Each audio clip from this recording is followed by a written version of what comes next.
Today on Flavourful Reviews, we...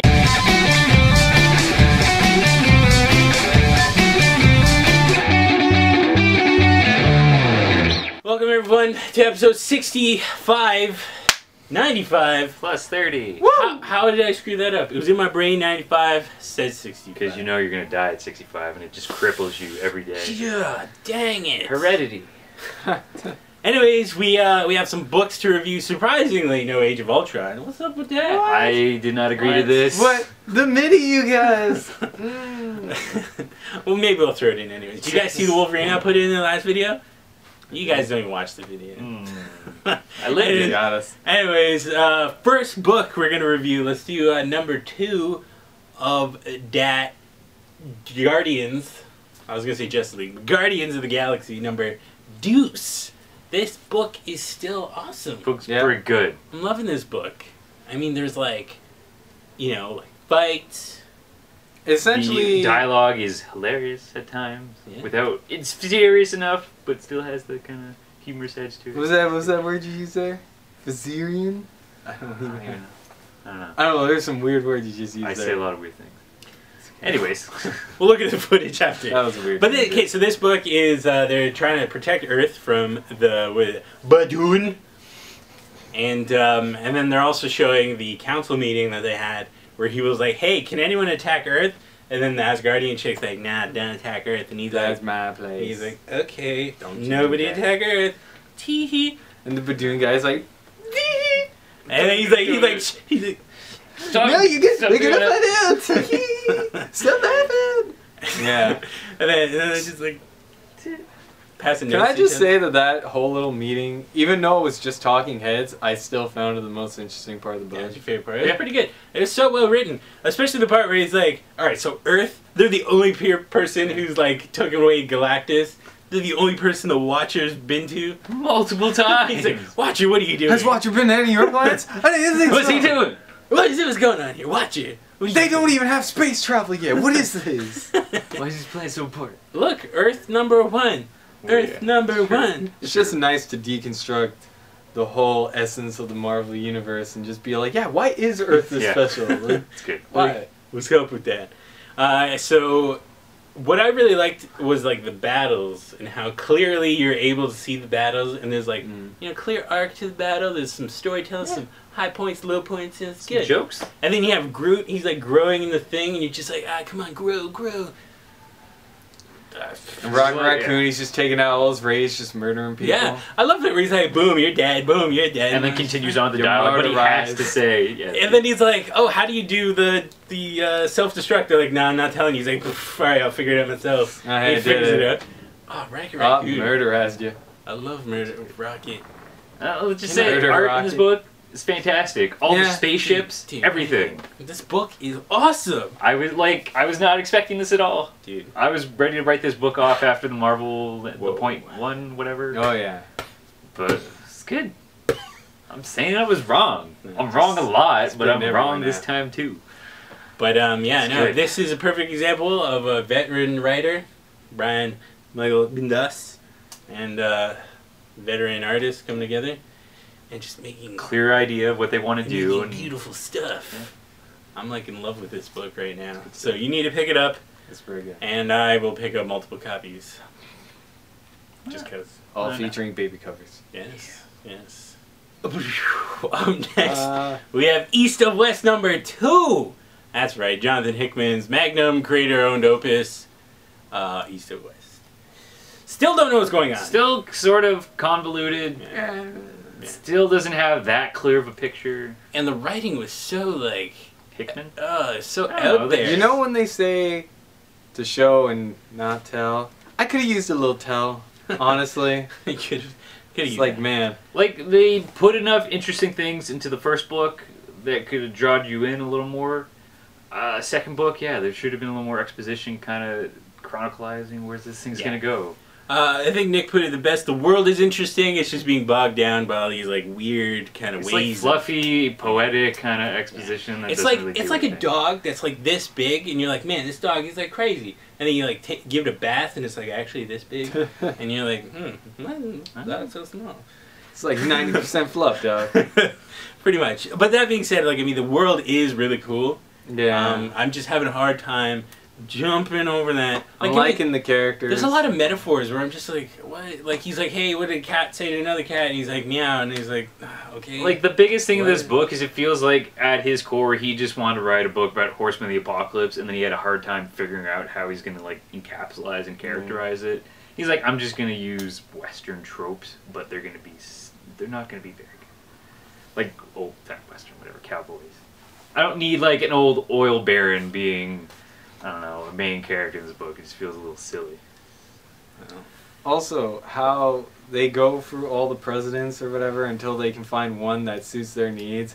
And it's the most evilest looking person you could possibly Cruella de get. Vil looking. Yeah. Got like skunk lines going down her hair. Wearing this weird giant like black robe while everyone else was in like practical suits and whatnot. I was like, who is this person? It's just fashion changing over time. Like, How'd she get this far? I'm confused about this world, if it's Earth or just like planet America. Like, I Yeah, don't understand. It is weird. Yeah. At first, I wanted to look at it kind of like Star Wars, where there's a whole bunch of humans, but it's not really Earth or anything like that. But it's like there's clearly analogs to Earth. That'd be cool, Planet America. Planet America. Merc. Apologize. Yeah, I want to know where this thing's going, because Yeah, it's not really telling you where it's going. And I feel like Jonathan Hickman like writes for trades, which is totally fine. yeah, But I like that. Yeah. So like I mean, like I'd imagine Manhattan Project, the trade is like fantastic. Yeah. But I remember reading the first issue, I'm like, what is happening? Yeah, what's going on? But you know, I don't know. So maybe this book would probably be better in trades, or if you pick up all the single issues and then read it all at the same time. Yeah. That would have the Because same then effect. you're like, this way every month you're like, oh, I'm so confused. What did you think of the end? Like, that Death has a wife. That did seem odd. Although I guess it would kind of make sense It as gives to cause, why he doesn't yeah. want to be rebirthed But anymore. it's soft. I don't. Yeah. Why throw a love story into like everything? It was pretty metal how his wife has like 4 armed bodyguards Yeah. with like collars on her That's while she's just like crazy. kind of, what are those trees? Bonsai trees? Yeah. Yeah, that's awesome. It's okay. That was a great little characterization in a single panel. Yeah, well, Jonathan Hickman's good at that, I guess. I'm still interested. I guess the book's So pretty you good. pick it up issue 3 then? Yeah, or trade. 'Cause Yeah, I want to know where the first arc. But so you pick it up issue 3? I'm gonna pick up the trade. Yeah, so you're gonna wait for the trade. Go wait it out. That's what I did with Manhattan Project. So. And it's probably gonna be $10, so whatever. That's a good deal. That's a good deal. Up next we have the Jupiter's Legacy. This Hotly book, anticipated. highly anticipated by everybody. Get hype. I've had people kill me over this book. It's true. So it's about these superheroes or these guys who go to an island and they get superpowers, right? Yep. They get superpowers in this Yeah. island, and then it goes Don't into know the now. future, like I don't know, Essentially to the 2013. point now. where they have kids who are now adults themselves with superpowers. And so then they're like slackers. They're like, I just want to skateboard. Living the celebrity life. Yeah, so they're pretty much just like a Kardashian. And then the superhero parents are like fighting crime and stuff, and they're like, "Where are kids? They're such douches." Literally, that's it. That's all that happened. Well, like There there was a pretty awesome crux battle. of the financial crisis and the Great Depression, and I guess. There seems to be some obvious conflict they're setting up between sort of the leader of the guy in superheroes. white and the guy in black. Yeah, can we talk about how heavy-handed that is? It's like one guy's got these radical views, the other guy's like, "Don't be so radical," and he's like, "Screw you, man." And one's wearing white, one's wearing Who said black. you're in charge of this? And I'm just like, really? Like, you're gonna be like that obvious about it? Yeah. And like honestly, all these things he's saying how they should be telling like the president how to run things. Why doesn't he just run for election? Honestly, he's a superhero. Everybody he could knows who probably you get are. elected. Just like put your money where your mouth is. Right? You heard it here first, Mr. Guy. Money where you mouth. Mr. Fictional character, you.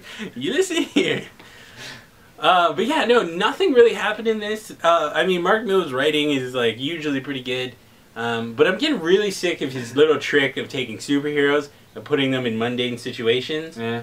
I'm getting really tired of that. Like, I mean, Superior was He's like that. just humanizing things. Superior. Taking that golden age. What's and that taking one it out. with the thieves? Super thieves? Yeah. Super crooks? Yeah. Super crooks. That's a good name. I mean, Kick-Ass was like a reversal of that. They're taking normal people, putting them into superhero situations. But like in general, I'm like, dude, let's move on, do something else. You know what I mean? Honestly, when I didn't know. Usually, anytime I hear about these bigger books, I don't read much about them because I just want to go into it pure. And then I heard it was a superhero book, and I was supremely disinterested. Yeah. I don't know. Like, I just want. It's okay if it's not a brand new idea. But you don't just have to make superheroes and absolutely everything. You don't have to put superheroes in I actually really like this book. I'm not gonna lie. I'm not saying I didn't like Frank it. Quietly Sorry is It's fantastic. He's good. He's good. Those punch. That one battle was like, that was all I needed from that book. Yeah. That was pretty good. I just feel like I've read this before. Like I don't feel like it does too many new things, and I don't know. Oh, that part. I enjoyed the big. I don't know. Like I like the beginning a lot. The first 7 pages were like, we're going on I like an the first adventure, half depression. of the book. This is gonna be great. We're gonna go to this island. Stuff's gonna go crazy. And I was like, okay, they're all gonna live on an island for a little while. Like I don't. That'd be pretty cool. Yeah, I'm hoping they're gonna. Well, obviously they're gonna have to go back and show a bunch of that stuff. So I'm interested to see that. But I don't care about these young kids doing the cocaine. I will admit, the young kids were just sort of like doing like intergalactic. They're obnoxious. They're not really likable. They're not supposed to be likable. But at the same time, you don't care what's happening to them in any way. That's true. Their story is boring. Yeah. When I read it, going through the first 7 pages and then going immediately to the future stuff, I was like, this is where the book is I'd at. rather know more about the villain going through his short existential crisis in his psychic beach prison as the superheroes are just like destroying him in the real world. They're fighting like a supervillain, Black Star, and then one guy just takes his consciousness and brings it into like separates it to like a happy place. And all the superheroes are just like back in the real world, breaking your spine. He's just like taking turns killing him. Yeah. That's pretty. That was probably my favorite part of the book. Agreed. No, there's like a lot to like about the book, but I don't know. Some of the things it just didn't grab me enough.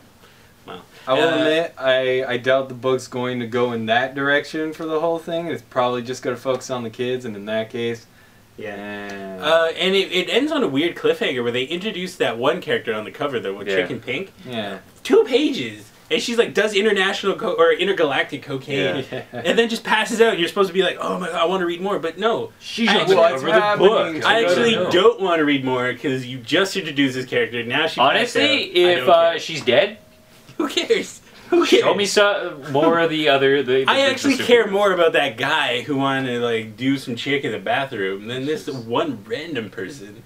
He just introduced out of nowhere. Like this hard split between like the original superheroes and then these unlikable like children. I don't need that right now. I got no time for this. I don't need this in my life right now. I'm gonna pack up my stuff and I'm gonna get going. I don't know.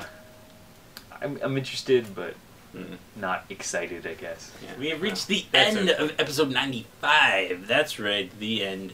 And last week we had 2 questions, and the main question was if you what character? Well, I know now.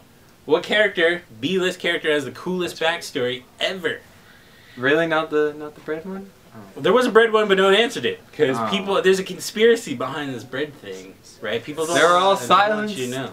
They're all on their number stations, signaling out where the bread's being I'm on you kept. guys. I'm on you guys. That's like one of the. It's like you know. It's really taboo to talk about. Sure. You don't want to. I get it. It's too personal. I'm sorry for that. But I mean, people's most intimate thoughts and feelings are all expressed in where you keep your bread. That's true. But a Cool Cats 036 says, Le Tiger Ricky, that's right, was a lonely tiger stuck in the wilderness and soon found his way to the open world. He hopes to soon start his own comic books. So, I wouldn't say Tiger Ricky's a C-list, B-list character. Let's be honest here. I understand. I don't know. What's that? We're in Canada. This is French. Please. Got nothing. So Tiger Ricky's he's working his way up to a comic. Hopefully I'll see you there, big guy. Keep it up. D Shawa 98. He said vibe. Enough said. Did it. Right. Did it. But they're trying. Oh well, vibe. Yeah, his name is Vibe. That's good. gross name. How do you even make that into a better name? You can't. He was just dancing all the time. Like, it'd be good.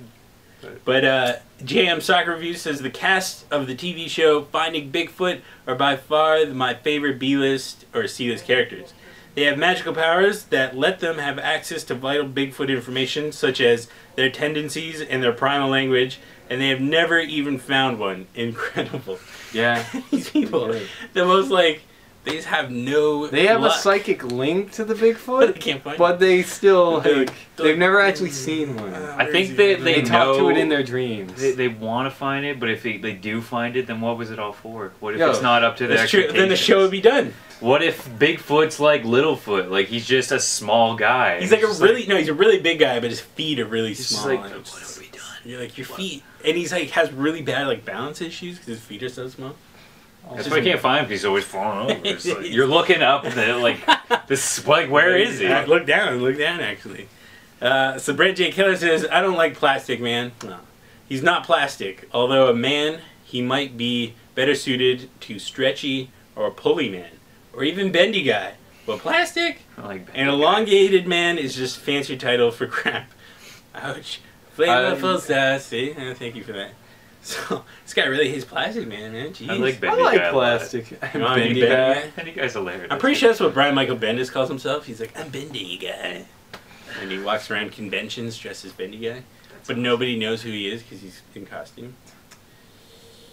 That's right. That was a weird scenario. I have no idea where that was supposed to go. It's a meta joke that only he gets. Okay. So, and he's just like, yeah, No, bendy guy. me and B&B. We got this. Pretty sure Plastic Man is Bim. made of plastic though.